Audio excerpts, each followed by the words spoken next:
I'm Rubina Margosyan. I'm the managing editor at EVN Report, and I know it's 2025, but 2026 is quite dense for Armenia, and there's two major events that we're already stressing about and talking about and preparing for. One is the elections, of course, and the second big event that we're expecting in 26 is the COP17 that Armenia is hosting.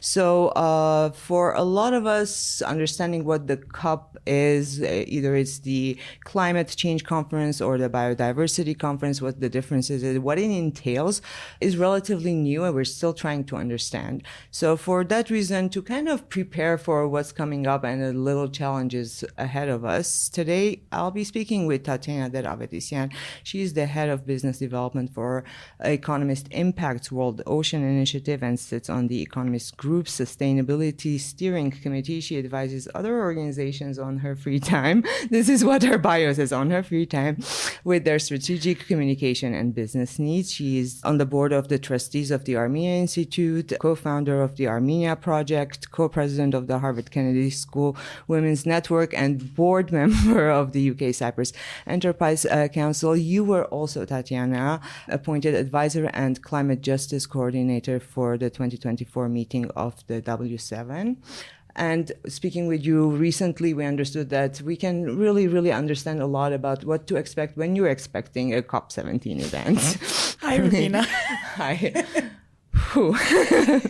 My bio sounds very inflated, but yeah, it's great to be here and great to be talking about this. Yes, we need to start talking because honestly, a lot of the conversation at this point where we're at is like, oh, it's about 200 countries visiting, probably 30 to 40,000 visitors. Where are we going to fit them?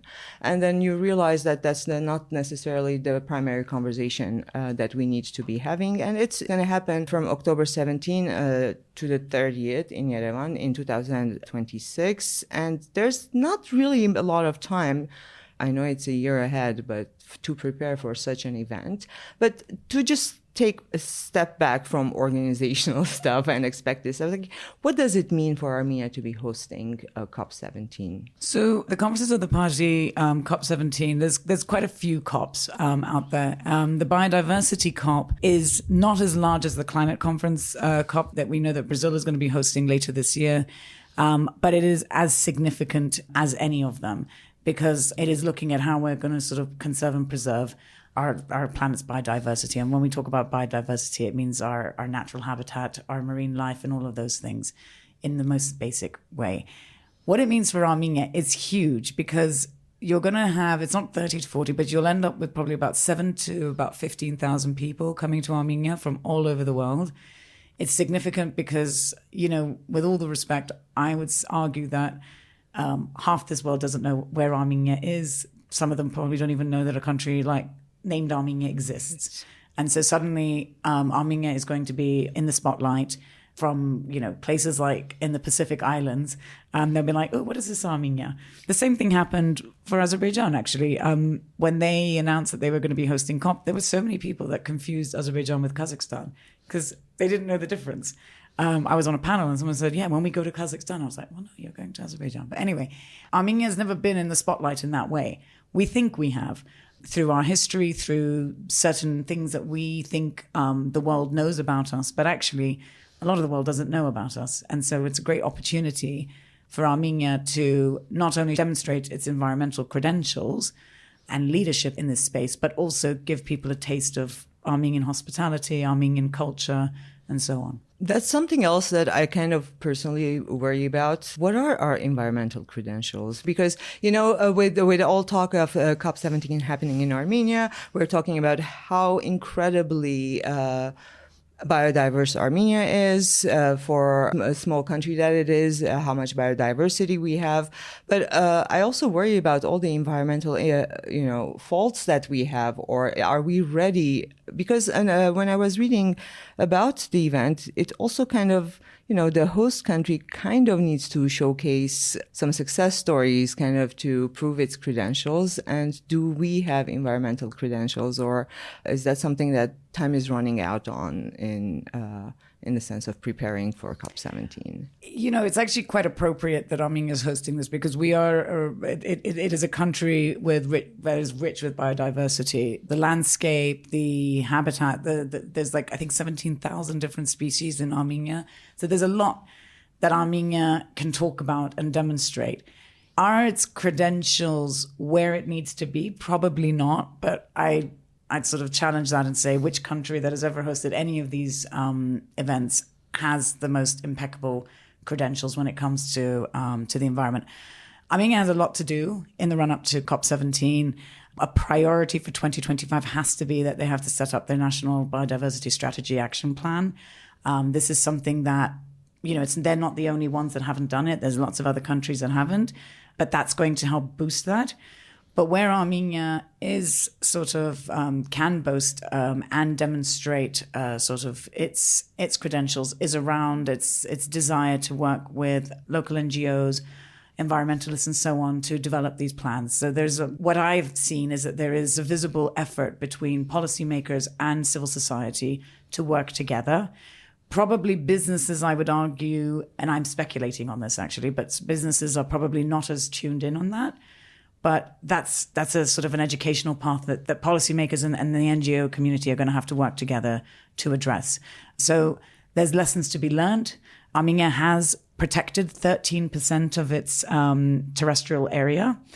So there is a pledge by countries that they will protect 30% of their terrestrial or marine area by 2030. Obviously, Armenia doesn't have any seas, so it's going to focus on that. And driving efforts around that is critical. So showing all of those efforts will be important. Yeah, so the NGOs and the government and policymakers seem to have a track record of working well together to some extent. However, businesses don't. And, it's a major concern, at least for me personally, that given how big mining is in Armenia's economy and how, as a business, how big it is and what a big taxpayer it is, how are we going to try to integrate this business component, especially given the mining track record, into this more general kind of pledge of protecting biodiversity? Another example is we had this plan to extend the forest coverage. We had deadlines, we had numbers. I don't think we've hit them yet. What would be some ways of mitigating those problems? Or is this just problems that we need to admit head on and say, this is what it is, we're working towards this, this is where we're at? I actually think it's very important that countries acknowledge their shortcomings and where they are struggling, because the only way you're going to solve problems is by addressing the problem and then looking outside your network. So whether it's across the region or whether it's from another country across on the other side of the planet, to learn from each other. And so these kinds of events, negotiations, conferences that take place, I think the one thing that I love to see is the collaboration that comes out of it, the partnerships that get developed off the back of them, and then the further development. So, because there's so much we can learn from each other. How does one country managing their protected areas? How are they financing it? Could I apply some of those learnings to mine? How do I encourage local communities to be sort of more to become the guardians of that land? Or how do I, as government, understand the role that the indigenous people from the land play a role in protecting these hotspots? In terms to your question, sorry. I was saying, should we just owe up to all the shortcomings we have, or is there? No, I don't think there's no reason to pretend that Armenia is perfect, and because it's kind of been at least in the media, the part of the COP culture in a way, media culture, that just to grab from all the shortcomings any hosting country has and amplify them. Well, that's because some countries choose to skirt around their problems. And so then you expose yourself and you leave yourself open to criticism. But when you embrace that I have a problem and I do need help, suddenly people won't criticize you so much, but they'll think about, how can we help? And I think that Armenia should embrace the challenges that it faces rather than pretend like it's this perfect country. I mean, the mining issue, on a personal note, I don't agree with the mining. But I understand that it's become an incredibly important part of the local economy. So what I would always argue is, okay, well, how do you balance environmental stewardship with this need for business growth? Make sure that, civil society is completely involved and engaged in what the mining companies are doing in that region, that they are being as cautious as they should be to make sure that there isn't contamination, that it's not affecting the waters, it's not affecting the sort of biodiversity in the area, which is one of the problems we had, particularly with Amulsar, or concerns we had. Exactly. What is exactly expected from the host country other than the hosting? So we'll talk us through the process. Yes, we can, have the conference rooms, have the discussions, have an agenda, but what's that additional role of the host country? There's a lot of deliberation, there's voting, there's, you have to, basically this is the question. Let me rephrase it. What makes a COP event a success or a failure? A lot of things. Other than attendance and if it was entertaining so Armenia is going to have to sort of guide the overall agenda of the COP, right? And it will look at, what were the sort of key outcomes from Cali in Colombia that was hosted last year. But they will have to sort of develop new plans. So whether it's increasing commitments in funding around the biodiversity fund, whether it's sort of following up on the plans to sort of on invasive species, to acknowledging the rights of indigenous people, those things may be part of that, but they'll also have to come up with their own strategy of key outcomes that they want to see take place. And that will determine, what kind of commitments come out, how many of them. Can they get increased commitments, funding commitments from countries? Can they get consensus from the majority of the countries who are attending in the negotiations process to agree on the next action plan? That will determine its ability to convene and to encourage agreement between countries, will determine its successes. Yeah, I was also under the impression that the amount of agreements reached, the amount of also money pledged for environmental purposes is kind of determines the success. But also doesn't end with when the event ends, right? Yeah. The host country still has obligations for another 2 years. Is this correct? To see these things through. What's the next 2 years like after the event? So.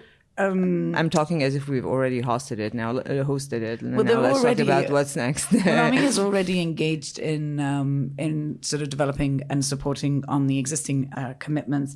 It will also, because we'll want to see sort of outcomes at the future COP as well. So it will be sort of involved. And I think moving forward, it's an opportunity for Armenia to sort of own this space as well. So post hosting this, what else can it do to sort of stay actively engaged and involved in some of these issues?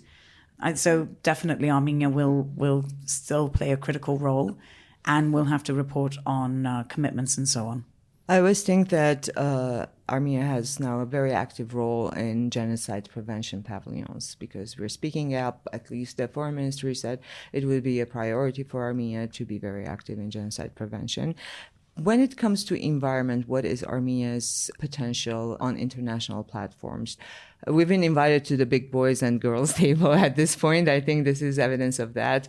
But how much more potential do we have that we're probably not aware of or not actively pursuing? I think it depends on the direction that the government takes. But if it gets really serious about environmental protection and preserving marine species and kind of, demonstrating that, and doing for example, a taxonomy, and, putting out to the world, this is an index of all these wonderful species that we have. So when I say 17,000, well, I don't know what is included in that.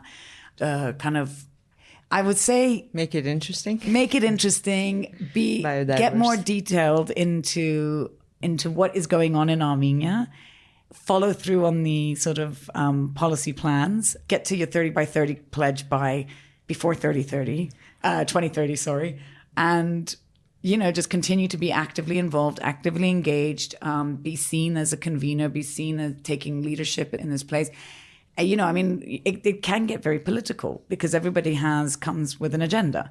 And so going down the diplomacy path rather than the sort of abrasive political path. Well, two things we maybe let's discuss because as a part of the concerns. One, as you said, it's political, but also I'm taking it very literally. We have elections coming up earlier, a couple of months before. Should everything be okay? You were earlier talking about a case where elections did get in the way of a COP event. Is that something that we need to be worried about? And the other thing is financing. These things are heavily expensive. Being actively environmental is a very expensive undertaking. And also in that sense, does Armenia, other than the potential of diplomacy, does Armenia have the economic capacity or the pull to get to a place of being very active speaker in the environmental, around the environmental table? Yeah, so that was actually one of the UN Ocean conferences. And look, you were saying to me that the elections aren't until June. So I think if another party comes in, there probably isn't, to your point, enough time for another party. But I also think that, as you said, it would be very odd for any political party in Armenia to be opposed to this because it's the potential for Armenia is huge. But saying all of that, there could be scenarios where, because of the elections, people get distracted and then things don't happen. But it's so common when these types of big events come to a country that even 2 months before the event, things haven't been done. Even Brazil right now, there's still so much to do before everybody goes there. So much roads to build. Roads to build, trees to cut. Through the Amazon. There's not enough accommodation. It was insane. When I heard that they're planning events in Sao Paulo instead of Belém because of the challenges in Belém, and I thought, but that's so far away. Anyway, that's on them to figure out. But I think in terms of the drumming, sort of mobilizing of capital to fund this, the government is going to have to sort of go into their coffers and find that money. But it is in their interest because the country will get it back, I would argue, tenfold, because just the sort of injection into the economy from all of these people that come into the sort of night economy, into to the hotels and all of that is going to be huge for Armenia. Whether it has the infrastructure, I can't comment. But I've seen so many new hotels in Armenia, and there's probably going to be a need to develop those, and there's going to probably be a whole host of people giving up their places for Airbnb as a result of that. What I would urge is that people don't try to take too much advantage of the situation and inflate prices, because that then leaves a bad impression on the host country. Well, that happens everywhere. I think we have to learn to be a little bit forgiving of our own selves if that happens. But that's human nature. And yes, any trip from the airport to the center of the city is expensive wherever you are. Yes. And you're very likely to be ripped off everywhere.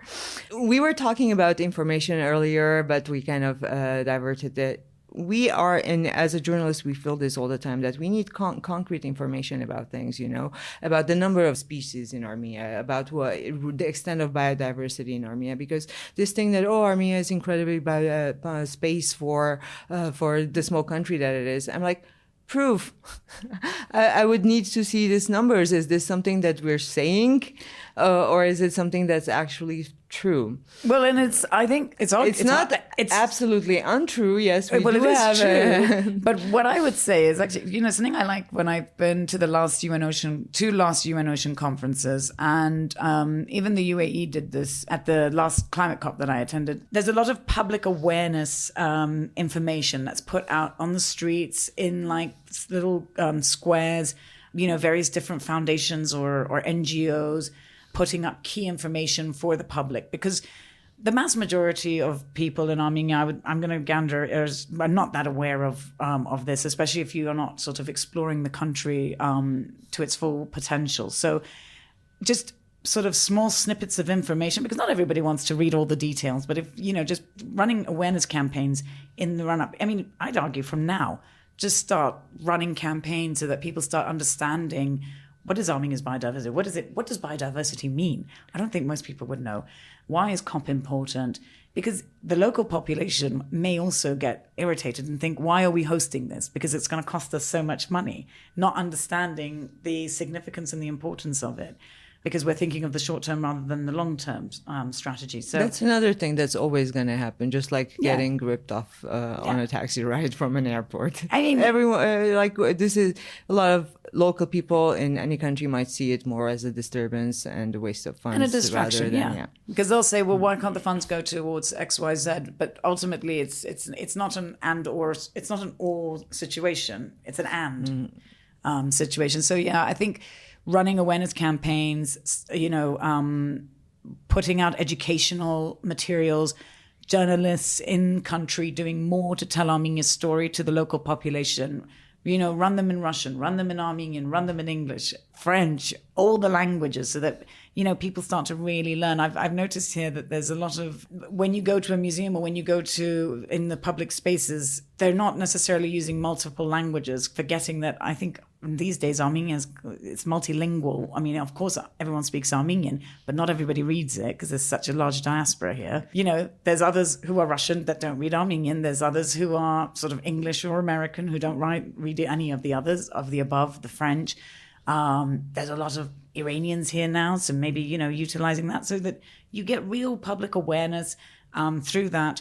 And suddenly people get excited and they're interested. And then also it will encourage local tourism as well, because people will want to go and explore these places, but within reason. Within reason, yes. And not without causing harm. Yeah, because the Everest is now so heavily polluted because of the increase in tourism there. We started talking about communication. Is there anything more that needs to be communicated from Armenia officially, internationally, in the run-up to COP17 in Yerevan? Because communication is key. We say this a lot. What can Armenia communicate clearly and more loudly in the run-up to this? Well, Armenia is going to have to run its own sort of marketing campaign to encourage everyone to come. And its agenda and strategy is going to play a critical part in encouraging countries to want to be there. So that international storytelling piece is very important. Engaging with media, international media, is going to be important because that will amplify the stories. Identifying international collaborators and organizations who are going to support them, and the strategy development is going to be critical as well. So they've got a lot of work to do on an internal basis, but they have a hell of a lot of work as well to do on an international basis to make sure that everybody's aware and Armenia is serious about this and they are going to do X, Y, Z. So it doesn't become like other previous conferences, a bit of more of a political fiasco. Also, one of the criticisms I read about previous COPs is like too many guests, which basically diluted, in a way, the conference. It just basically became more of a... Well, for between countries, it doesn't distract the country negotiation levels, but it does. You do find that certain countries attract a much larger audience just because of the country, its economy. Climate. Yeah. Some businesses will see it as an opportunity to sort of go and increase business opportunities in the region. I don't think it's a distraction per se, but there might be a lot of lobbying efforts by some on the sidelines with certain country policymakers to sort of deter or encourage certain types of outcomes in the negotiation process. But I mean, it's very normal for this to happen, and you cannot control how each country is going to react to that because each country has its own priorities. Yes. And that's actually something that's something very important to mention, which is that each country has its own priorities and each country is coming at this from its own unique perspective. And so trying to get people to agree on broad commitments is not always that easy. It never, I think, is easy. No. Yes, and everything is political. That's just another fact, like being ripped up from the way from the airport to the city center. But just making a full circle again, going back to the beginning of our conversations. What's the timeline like, and what do we, as a society, government, civil society, need to do to fully be prepared for the event next year? Well, there's like priorities should be published, mentioned. There's what's the process? If you, as much as possible, could walk us through as to what are the next steps that need to be taken, other than raising the funds, making sure we have enough money for these or enough hotel rooms. But more on a decision-making level. So my understanding is, and I mean, Armenia has been involved since the announcement of it hosting the next COP. So they've been heavily involved, already engaging with other countries' stakeholders, which they need to do. As far as I'm aware, there's already, one of the critical things is where are they going to host it, and all of those things. So those things have to already be underway in terms of planning and thoughts and how you're mobilizing the capitals to fund all of that. And then in terms of, the National Biodiversity Strategy Action Plan, that needs to be implemented by the end of this year, because I think that's critically important. And then sort of also identifying where it's going to take the next COP. So it's going to be an intense year and a half, I say year and 2 months for them, to get all of this in. And it sounds like a long time away, but it really isn't, because, it's never easy when it's government. Every government is bureaucratic. So yeah, they're going to have a lot to do in a very short time. And collaboration is key here. So utilizing that knowledge from civil society will help a lot with that. Collaborating with international stakeholders will also getting guidance from other previous hosting countries. Again, they can give you the ins and outs of the realities of it. And then also thinking about whatever new infrastructure comes off of it, how can we monetize and utilize that for the future? So I remember, and it's not related to climate, but when Athens hosted the Olympic Games in 2004, it spent so much money on the Olympic park and all of that. It was in ruins within years, and it was never monetized. Meanwhile, when the UK hosted the Olympic Games in 2012, we went over budget. We spent so much money. People were angry. It didn't matter that the Spice Girls were going to perform there at the time. But it was ultimately, we took the Elizabeth Park and we have leveraged it. We have used it. We have monetized out off of it. We're using it for multiple purposes. And so thinking about that future planning for the infrastructure is also important, because it's going to help the local economy. There's a lot at stake, and making sure that you get it right is important. Great. Thank you very much. And maybe we'll manage to have another conversation closer to actual event to see where we are at and what's happening, and talk about more details at that time. And we'll have a clearer idea of what to expect when you're expecting a COP17 event. Thank you so very much for joining us today.